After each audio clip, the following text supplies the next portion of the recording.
managerial accounting, the budgeting process, one of the budgets that's the most important to prepare is the cash budget.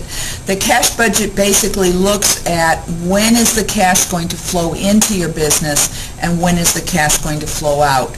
So many businesses will do the cash budget almost on a daily basis. We're going to be doing the cash budget for exercise 13, which asks us to do the cash budget for the month of June. So whether I do the cash budget by the month, by the week, or by the day, it basically sets up this way. We look at our cash receipts, in other words, when the cash is flowing in. We subtract from that our cash disbursements, the cash going out for whatever reason, and we're going to find what we call the change in cash.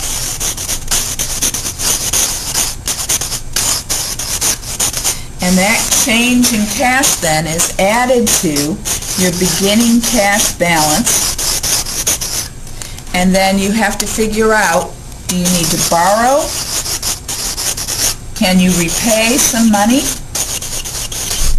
To come up with what we call is our ending cash balance. Now in this particular problem, if I read exercise 13, it says that our ending cash balance has to be equal to or greater than $4,000. So in other words, they always keep $4,000 cash in the bank at all times. So where we're headed is to have this at least $4,000. Well, where did our cash begin? According to exercise 13, our beginning cash balance was exactly $4,000. So now let's take a look at all the various aspects of the problem and put them in the right place. So in part A, it says the cash balance at the beginning was $4,000. Did we put that where the beginning cash goes? Yep. Part B says sales for May and June were $50,000 and $40,000 respectively. Collections on sales are 40% in the month of sale and 50% in the month after sale, and 10% is never collected. In other words, you sell to deadbeats. So if that's the case and we're doing the cash budget for the month of June, for the month of June, we're going to collect 40% of June's sales. Well, June's sales are $40,000, so 40% of $40,000 means we're going to collect cash of $16,000 from June's sales in June. As far as what we're collecting in June from May, the previous month, we're going to collect 50% of the previous month, which just happens to be May. May's sales were $50,000. So in the month of June, we are going to collect $25,000 of May's sales. In other words, that's how much cash is going to flow in. So in total, in the month of June, I'm collecting a bit of May and a bit of June for a total cash inflow of $41,000. Okay? That's all of B. C says general expenses budgeted for June are $20,000. But depreciation, which is a non-cash expense, represents $1,000 of this.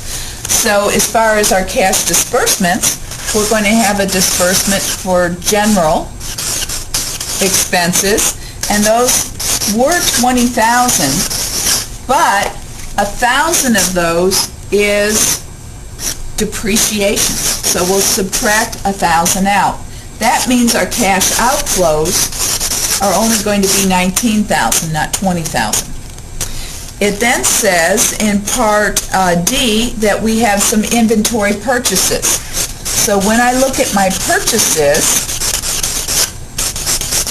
for May, it says that I'll pay for half of my purchases in the month of purchase and half of them in the month following purchase. So in May, I purchased $40,000. Well, I only paid for 50% of that, which is what? $20,000. So I paid for half of my May's purchases in June, and then for June, $30,000 were my purchases. How much am I going to pay? Half of it. or 50%, which means I'm going to pay $15,000.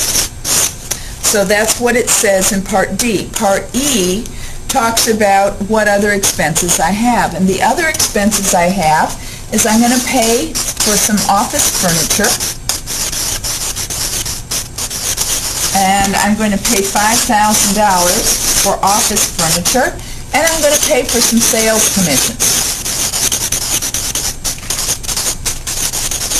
And I'm going to pay $6,000 for sales commissions. So if I take my cash receipts, subtract all these cash disbursements, I find that I have $24,000 is my change in cash. In other words, there's more cash going out than coming in. Well, if that's the case, and my beginning cash is $4,000, and I want at least a $4,000 ending balance, do I have to go out and borrow? I sure do. So I need to go out and borrow $24,000. So what the cash budget is going to allow you to do is see how your cash comes in, how your cash goes out, and when you have to go to the bank to borrow or repay funds.